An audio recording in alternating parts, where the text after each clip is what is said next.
Hi! Ako si Pearl at samahan niyo akong magluto ng adobong kangkong.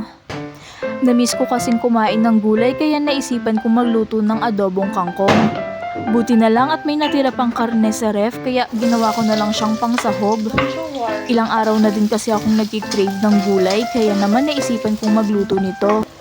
Nagisa na rin pala ako dito ng sibuyas at bawang at hinalo-halo ko lang. Pagkatapos ay nilagay ko na rin yung karne. Papalambutin natin yan ng ilang minuto.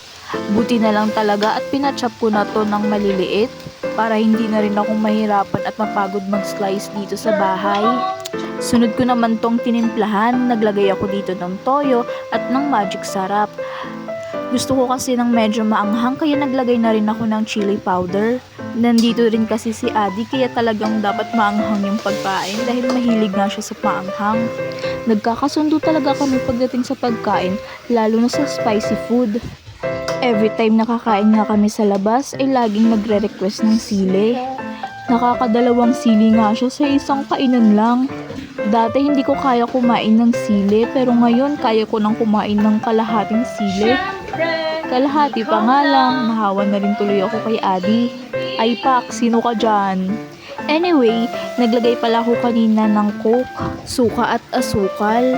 Tapos nilagay ko na rin yung kangkong. Paano nililinisin yung ano, di ako marunong?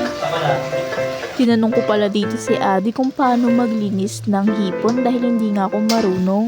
Siyempre, ikaw lang ang aking iibigin. Ay, may pagkanta na naman si ate mo, girl. Char.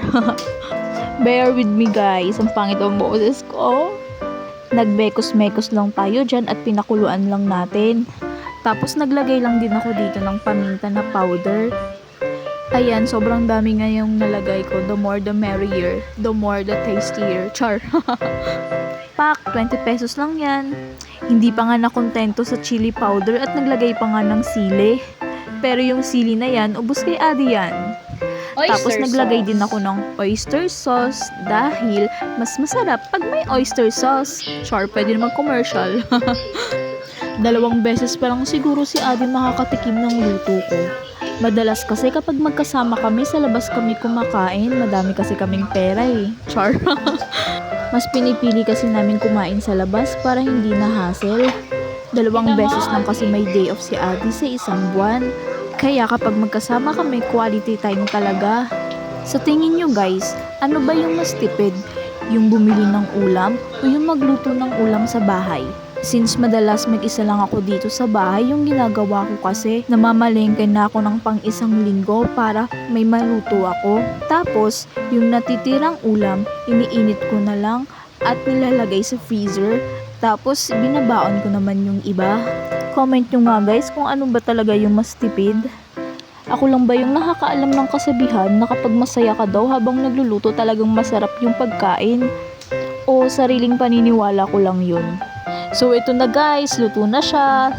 Thank you sa panonood. Sana hindi kayo magsawang manood sa mga videos ko. Paalam!